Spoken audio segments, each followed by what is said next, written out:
Hablaremos esta noche acerca de las hetairas, que finalmente no son otra cosa que las cortesanas. Hemos hablado de las hetairas griegas, nos hemos referido a los simposios, aquellas reuniones de hombres que estaban destinadas a la conversación y a la ingesta de vino, donde las mujeres tenían prohibida la entrada, salvo las hetairas, que por otra parte brillaban con su inteligencia y tema de conversación. Aquellas cortesanas refinadas se diferenciaban de las pornai, que eran las que podríamos llamar meretrices comunes.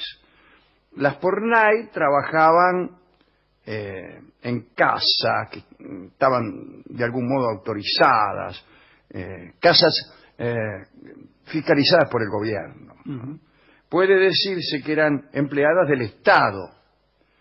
Y quien pagaba por encontrarse con ellas, pagaba también una tasa que pasaba al tesoro de la ciudad. En las casas, con frecuencia vestidas apenas con un velo, las pornai se sometían a las miradas de los probables clientes, que, evaluaban la posibilidad de tener algún trato con ellas. Desfilaban todas ante los observadores y, dado que proporcionaban buenos ingresos al Estado, estaban protegidas contra la vejez. Había como una especie de seguro o subsidio cuando los encantos se perdían.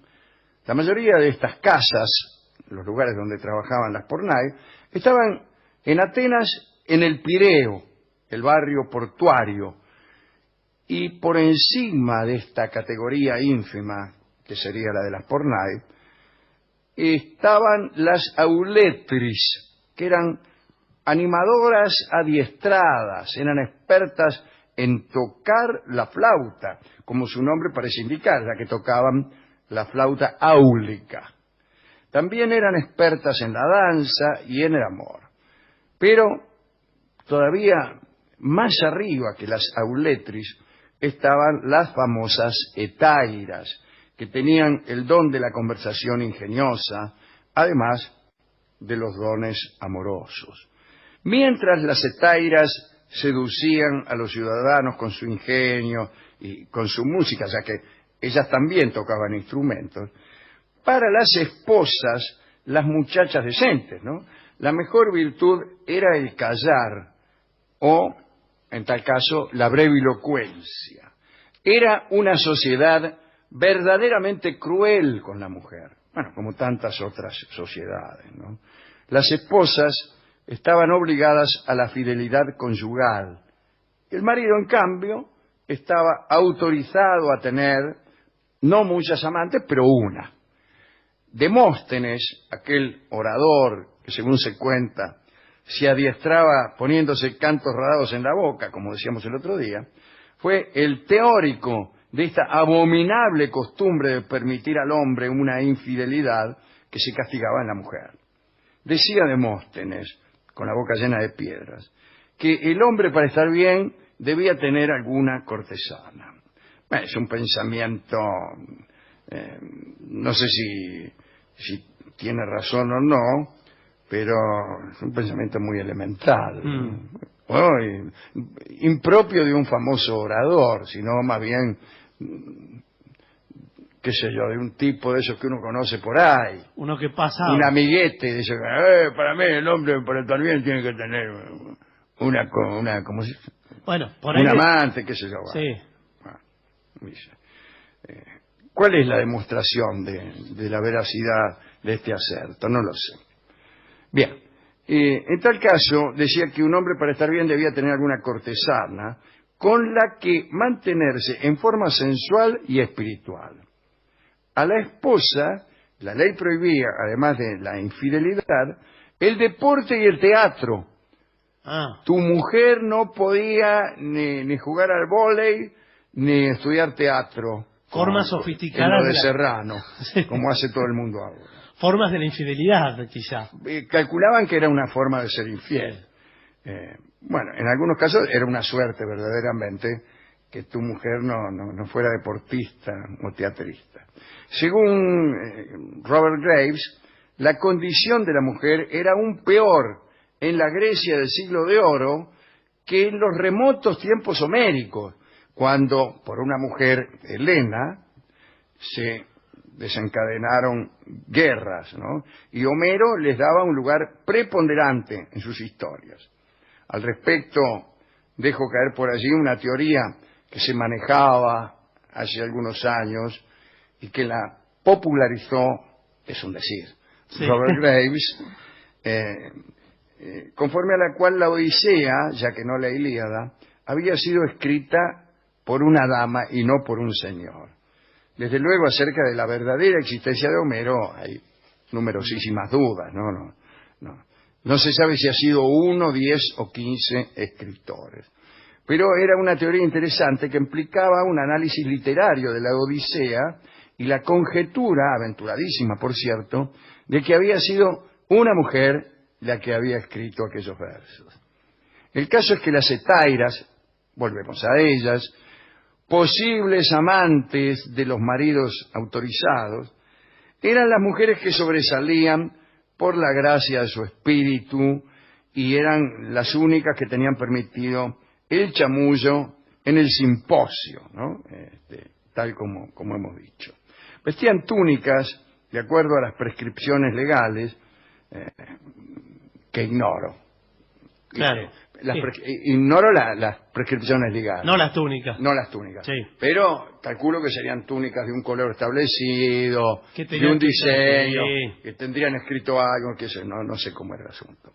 Aunque eran mujeres libres, se las excluía de todos los templos, menos de uno, que era el de Afrodita, la diosa del amor. Dice nuestro amigo Burckhardt que no era estrictamente el trato sensual el que determinaba sobre los atenienses la admiración por las hetairas.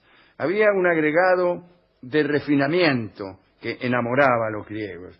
Las más famosas hetairas fueron Aspasia, que era la favorita de Pericles, y Friné, de quien hemos hablado muchas veces, aquella que para demostrar su inocencia en un juicio se desnudó. Y el juez, a la vista de aquella belleza, dijo: señores, el que puede lo más puede lo menos. Era un juez petrarquista, desde luego, en el sentido de que creía que la belleza femenina operaba milagros. Hay otras, sin embargo, otras hetairas, no tan conocidas, pero también meritorias. Por ejemplo, Platón iba muchas veces a reposar en la residencia de una que se llamaba Arquenasa. ¿Qué hace Arquenasa? Arquenasa. Epicuro reconocía deber buena parte de sus teorías sobre el placer a una chica llamada Dánae y a otra que se llamaba Leoncia, que al parecer le habían proporcionado las más elocuentes explicaciones sobre el mundo en general, ¿no? Sófocles mantuvo prolongadas relaciones con Teórida y una vez cumplidos los 80 años inició una nueva relación con una tal Arquipas. Pero citemos algunas sobre las que se sabe todavía más. Ahí estaba Clepsidra, que como su nombre también parece indicar, colocaba un reloj junto a la cama y despachaba a los amantes cuando había caído toda la arena. Terminó la vuelta prontito por la salida. Sí. Una tal Cirene era muy solicitada porque parece que conocía 26 formas distintas de efectuar el acto amoroso y que dirigía incluso los movimientos de sus acompañantes del modo más explícito y didáctico. También estaba Lamia, que exigió que Demetrio Poliorcetes, que era el rey de Macedonia, le pagara 250 talentos, que era muchísimo, todo el té de la China, a cambio de sus favores. Demetrio accedió y pagó dicha cantidad poniendo una tasa sobre el jabón, un impuesto sobre el jabón. Y el precio del jabón subió tanto en Macedonia que se acusó a Demetrio y a su enamorada de hacer de los macedonios las personas más sucias de Grecia. Sí, claro. Le pagaban los amores con los impuestos Claro, con la guita del pueblo, Sí, señor. con los jabones del pueblo. Otra famosa fue Laida, de quien se hacían algunos comentarios acerca de su aspecto. Había un viejo escultor que se llamaba Mirón, lo cual Para un escultor es perfecto. está perfecto y Sí. lo favorecía mucho en su profesión. Sí. Mirón la tomó como modelo, se enamoró de ella y le ofreció todo lo que poseía, con tal de que se quedara con él una noche. Y Laida lo rechazó. Al día siguiente, hemos contado esto muchas veces, Mirón se cortó la barba, hemos dicho que era un hombre viejo, si no lo hemos dicho, lo decimos ahora. Se tiñó el pelo, se puso una túnica juvenil, color púrpura, y se pasó una viaba de carmín sobre el escracho. Sí. Buscó a Laida y pidió lo mismo que el día anterior, ¿no? Y ella respondió: amigo mío, no pienses obtener hoy lo que ayer mismo rehusé a tu padre. Laida fue una mujer extraordinaria, y no solamente por su belleza. Muchas ciudades se disputaron el honor de haber sido su cuna. Esto suele ocurrir con las personas verdaderamente notables. Parece que era de Corinto, en realidad, o de Tacuarembó. No, No estoy tan seguro. Está muy lejos uno Sí. del otro. Rechazó esta chica las ofertas millonarias de Demóstenes, el mismo que hemos citado antes, ¿no? El de las piedras. Pero, sin embargo, se entregaba gratarola al pobre Diógenes, que no tenía dónde caerse muerto. ¿Recuerdan? Diógenes, aquel que dormía en un tonel, por puro gusto, ¿no? Le gustaba dormir en toneles. Y Laida se le entregaba por gusto, calculo yo, ¿no? O por ahí lo que le gustaba era entregarse gratis al que no tenía bienes. Le gustaba eso. Bien. Digamos, para terminar, que Laida murió pobre. Claro, bueno, después de todas estas decisiones, rechazar millonarios y aceptar poligrillos, ¿cómo no vas a morir pobre? Termina pobre. Murió pobre porque ayudaba a las personas que estaban en la miseria. Y Atenas le ofreció unos magníficos funerales, como jamás los tuvo ningún hombre de Estado, ni ningún general afortunado. Esa fue Laida, la más simpática de todas las hetairas y la que yo prefiero. Esa y Friné, porque una persona que se desnuda en un juicio siempre merece el mayor de nuestros respetos.